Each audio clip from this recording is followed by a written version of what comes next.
The day Eloise Beaumontgard walked into the Harwick Grand Hotel kitchen, she was carrying a mop bucket. Not a resume, not a portfolio, a mop bucket, industrial gray, the handle duct-taped at the grip, and a pair of rubber-soled boots that squeaked on the tile every third step. The sous chef, a man named Patrice Velou, watched her cross the service entrance and assumed she was the new cleaning staff. That was a reasonable assumption. She wore no chef's whites. Her braids were tucked under a simple blue cap. She was 26 years old, black, and had arrived by bus from Sudbury, Ontario, with $42 in her jacket pocket and a single change of clothes folded into a canvas tote. Velou pointed her toward the back corridor without looking up from his mise-en-place. She didn't correct him. She just set the bucket down by the wall, pulled out the folded paper from her pocket, and placed it on the stainless steel prep table beside him. It was a letter, not a job application, an invitation. Velou picked it up, read it again. Then he looked at her, really looked, for the first time. "You're here for the Harwick Challenge," he said. "Yes," she said. He put the letter down. "It's $20,000. The other candidates have been cooking professionally for a decade." "I know," she said. He waited for her to say something else. She didn't. "The bucket," he said finally. "I clean offices at night," she said. "I cooked before I got here." He handed the letter back to her and went back to his work.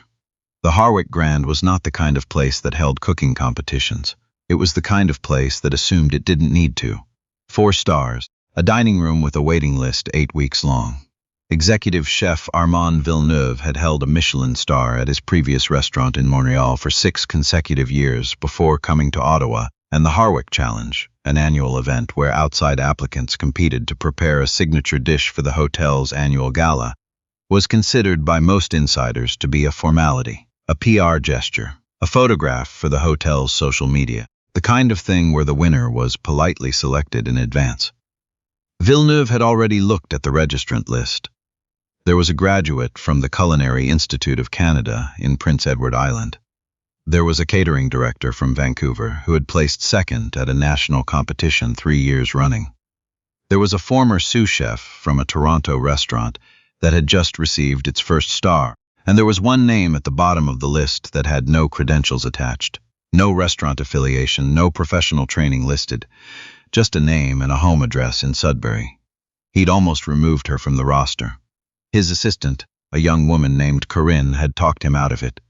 "The rules say anyone can apply," Corinne said. "The rules," Villeneuve said, "are there to be followed, not to be taken literally." But he'd let it stand he was a man who believed in the appearance of fairness, if not always the substance of it. The morning of the challenge, the hotel's kitchen was arranged like a small theater. 3 prep stations, each identical, matching knives, matching pans, matching weights of unsalted butter and cream and stock, the same proteins in the same quantity, the same 2 hours. The same panel of judges at the table along the far wall. Villeneuve in the center, flanked by a food critic from the Ottawa Citizen named Paul Rémy and a restaurateur from Hull named Diane Ouellet-Gauthier, who wore reading glasses on a chain around her neck and had not smiled at anything since the room filled. The 3 competitors stood at their stations, the catering director from Vancouver, a tall, confident man named Scott who'd arrived with his own knife roll in a custom leather case, had already begun narrating his concept to anyone who would listen. He was making a cedar plank Arctic char with a wild blueberry gastrique and a compressed cucumber relish. He said this loudly enough that the other 2 competitors could hear. The culinary school graduate, a woman named Britta, was quiet and focused. She'd sketched her dish on a notepad and was reviewing it with the expression of someone who had taken exams before and was not afraid of them. Eloise stood at her station and looked at her ingredients for a long moment. She did not have a leather knife roll. She had a folded cloth with her own knives wrapped inside, a chef's knife, a paring knife, and a small offset spatula she'd bought secondhand from a restaurant supply sale in Sudbury 3 years ago. The blade had a nick near the heel that she'd never been able to fully sharpen out, but she knew exactly where the nick was, and she worked around it the way you work around anything you've lived with long enough. Villeneuve walked the line before the timer started. He paused at Scott's station and nodded at the cedar plank with something that looked like recognition. He paused at Britta's station and looked briefly at her notepad without expression. He paused at Eloise's station and looked at her cloth-wrapped knives and at her. At the blue cap, the rubber boots, the quiet way she was standing. And he said nothing at all, just moved on.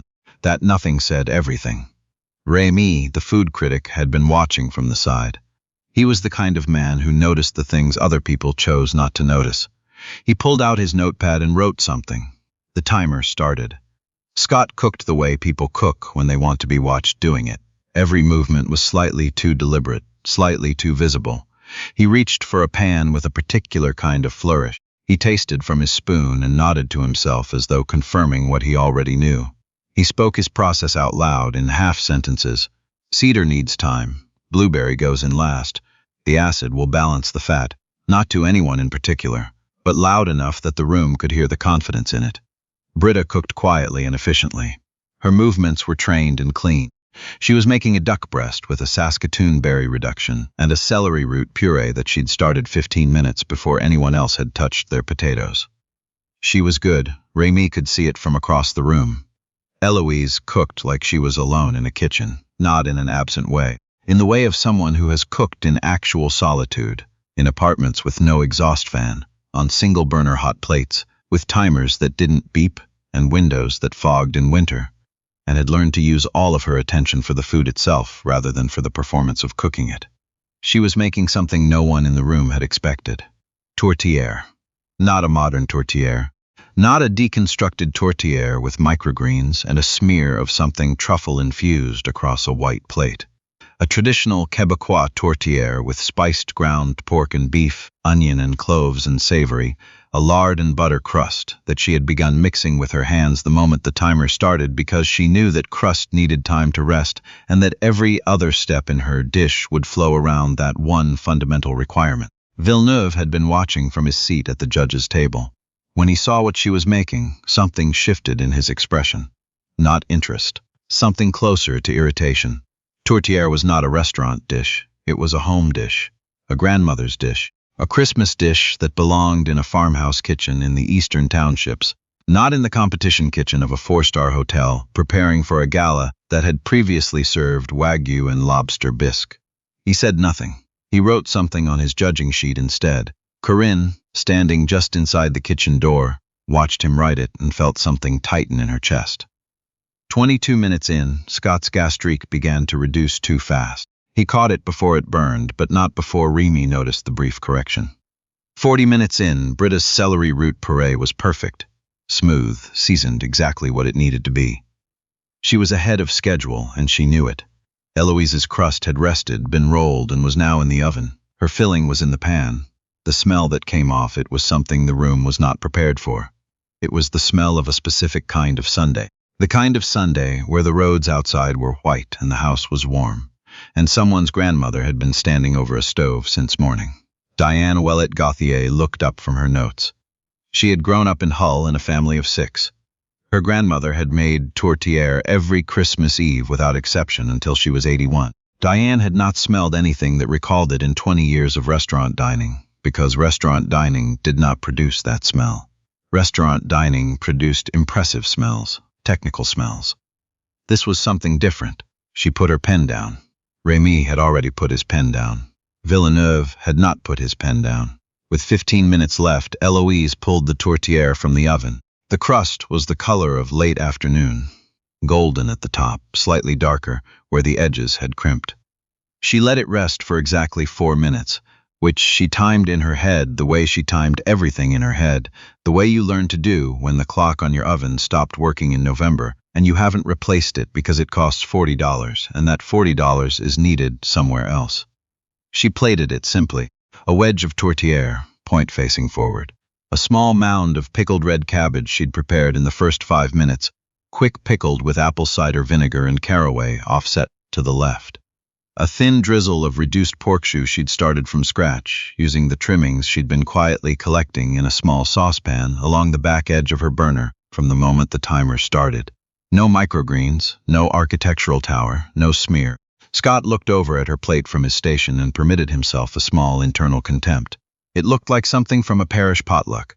Britta looked at it and thought, "That smells extraordinary." The judging was meant to be silent. The protocol was that Villeneuve would taste each dish, the panel would confer quietly, and the decision would be announced. It was meant to be orderly. It was not orderly. Scott's dish went first. It was technically accomplished. The char had been properly done. The gastrique had recovered well from its earlier scare. Rame ate it and nodded, the nod of a person who has eaten a very good version of a thing they have eaten many times. Britta's duck went second. Wellet Gauthier's eyebrows lifted slightly at the puree, which was the right texture and the right temperature, and exactly as seasoned as it needed to be. It was the best food at the table so far, and everyone at the table knew it, and Britta at her station knew it too. Eloise's tourtière went third. Villeneuve cut into it with the side of his fork rather than a knife, which was a thing you did when you wanted to test a crust from the inside, when you suspected that what looked good might not hold. The crust held. It cut cleanly and fell away in layers, which meant the fat had been worked in cold and the resting time had been right. He tasted it. He did not write anything on his judging sheet. He tasted it again. Rame watched his face. Then, Rame tasted it. He set his fork down on the plate rather than on the tablecloth, which was something he did when he wanted to go back to a dish. Wellet Gauthier tasted it and did not pick up her pen for a full minute. The room had gone very quiet. The crust, Rame said, not to anyone. The savory, Wellet Gauthier said. She used fresh savory, not dried. Villeneuve said nothing. Corinne was watching him. She had worked with Armand Villeneuve for 3 years, and she had learned to read the specific silence that meant he had already decided something and was now constructing a reason for it. She knew that silence. She did not like what it was about to produce. The deliberation was supposed to take 10 minutes. It took 25. When Villeneuve emerged from the side room where the panel had conferred, he was composed in the way that suggested the composure had required some effort. He addressed the 3 candidates still standing at their stations. The standard this year was high, he said. All 3 dishes reflected genuine skill. He paused. The panel has selected Britta Halvorsen as the winner of the Harwick Challenge. Scott accepted this with a professional nod that concealed nothing of what he felt. Britta accepted it with the controlled relief of someone who had expected it and was glad it matched. Eloise looked at Villeneuve. He did not look back. She began folding her knives back into their cloth. What happened next was not planned. Rame was the one who stood up first. He was a food critic, not a sentimentalist, and people who had read his column for 20 years understood that he had a very specific and uncompromising relationship with honesty, the kind that had cost him 2 advertising relationships with restaurant groups who didn't appreciate his scoring. He walked toward Eloise's station. "Where did you train?" he asked. She looked up from the cloth. "I didn't," she said, "not formally." "Where did you learn that crust?" "My grandmother," she said. "She was from Bay Camo. She made it every year. I watched her from the time I was 4, and the jus? I worked a banquet kitchen in Sudbury for 2 seasons, weekends only. I learned to see what they were doing and replicated it at home." Remy wrote in his notepad, not because he was planning to write about this. He just needed to write something before he said what he was about to say out loud. "Your dish was the best food I've tasted in a competition setting in 4 years, he said. The kitchen was extremely quiet. Villeneuve was still standing at the front of the room. "Paul," he said, the word carrying the particular weight of a warning between professionals. "It's the truth," Rame said. He was not unkind about it. He was simply accurate. The crust was flawless. The filling had depth and balance that is difficult to achieve in 2 hours with cold start ingredients. The pickled cabbage was a thoughtful counterpoint that showed genuine understanding of the dish rather than decoration of it. The jus she made from trimmings in under 40 minutes was better than the gastrique prepared from a dedicated prep. Wellet Gauthier had not moved from the table. She was looking at her own hands. "We have to follow the process," Villeneuve said. "You followed a process," Rame said. "I'm not sure it was the only one available." The silence stretched. It was Wellet Gauthier who finally spoke. She was a woman who had opened her first restaurant at 31 with money borrowed from her mother, in a city where the food scene barely existed, and she had done it because she understood food at a level that preceded training that came from something older than curriculum. "I would like to revise my score," she said. Villeneuve turned to look at her. "I gave Britta full marks on technique because her technique is excellent," Wellet Gauthier said. "That stands. But I scored the 3rd dish lower on concept because I applied a category that was not in the rules, the category of what belongs in a gala kitchen. That was my assumption, not a criterion. She folded her hands. If I remove that assumption, the scores change. Villeneuve was quiet for a long moment. He was a man who had earned real things, real training, real experience, real years of work. He was not a fraud. But he was also a man who had learned, very early in his career, to assign competence based on certain signals, and those signals had never included a mop bucket and rubber-soled boots. He looked at Eloise, who had stopped folding her knives and was now simply standing still, watching him with an expression that asked nothing at all. He looked at the plate in front of Rémi, the tourtiere's plate, half-eaten, the jus still pooled in the bottom, and something in him recognized it before the rest of him was ready to. He had eaten that dish before, not that exact dish, but the dish it came from. A kitchen in Villamar when he was 9 years old at his great-aunt's table, where no one talked about technique, because technique had nothing to do with what was in front of them. He set his pen down. The announcement was not the one that had been prepared. Britta Halverson was named runner-up. She accepted this with grace and genuine class, the kind that comes from knowing your own work well enough that you don't need a first-place ribbon to confirm it for you. Eloise Beaumont-Gard was named the winner of the Harwick Challenge. There was a moment of very specific silence in the room, the kind that isn't empty but full, the kind that a room holds when something true has just happened inside it and the people inside it aren't sure yet how they feel. Then Corinne started clapping. Just Corinne, alone, which made it both awkward and the exact right thing. The $20,000 prize was real. The handshake from Villeneuve was real, though his hand was stiffer than it might have been. Rémi's handshake was warmer. Ouellet Gauthier held both Eloise's hands for a moment rather than shaking them. Scott had already left the room. Later, much later, after the kitchen had been cleaned down and the judges had gone and the hotel had gone back to being the Harwick Grand, Corinne found Eloise outside the service entrance, sitting on the step with her canvas tote and her cloth-wrapped knives, waiting for her bus. "Where are you going?" Corinne asked. "Sudbury," Eloise said. "I have work tonight, the cleaning shift. I'll be back by midnight if the bus doesn't run late." Corinne sat down beside her on the step, which was slightly damp and not particularly comfortable. She stayed anyway. "He was going to disqualify you before you arrived. Not officially. Just by not taking the application seriously." "I know," Eloise said. "Does that make you angry?" Eloise thought about it. Not in the way of performing consideration. Actually thought about it, looking out at the loading dock and the thin snow coming down on the pavement. "It used to," she said. "Now I mostly find it a waste of time. Being angry at what people assume. It doesn't change the food." She looked at the tote between her feet. "My grandmother cooked for 40 years for people who never asked her name," she said. "She made the best tourtière any of them had ever eaten, and some of them told her so, and some of them didn't, and she kept making it regardless. She said the food knew what it was, whether they knew it or not." Corinne looked at her. "That's a remarkable thing to carry with you," she said. "She gave it to me," Eloise said. "It's the most useful thing I own." The bus came 12 minutes late. Eloise picked up the tote, tucked the canvas knife roll under her arm, and walked to the curb. She did not look back at the hotel. She had what she'd come for, and she had what she'd always had. And for now, those two things were the same. The gala was held 6 weeks later. The Harwick Grand Dining Room was set with white linen and candlelight, and the Ottawa Citizen ran a small feature the week before. Rémi had written it. It was not a long piece, but it said what it needed to say, and it said it plainly, and the people who read it understood. The night of the gala, one dish on the menu was not listed with a description. It was listed only by name. Tourtière, Beaumont-Gard. Villeneuve had put it there himself. He'd done it quietly, without announcement, in the way that people who are not entirely comfortable with an admission make it anyway because it is the honest thing to do. It sold out before the third course. There are rooms that decide who belongs in them before a single word is spoken. There are tables that have already done their accounting before you sit down.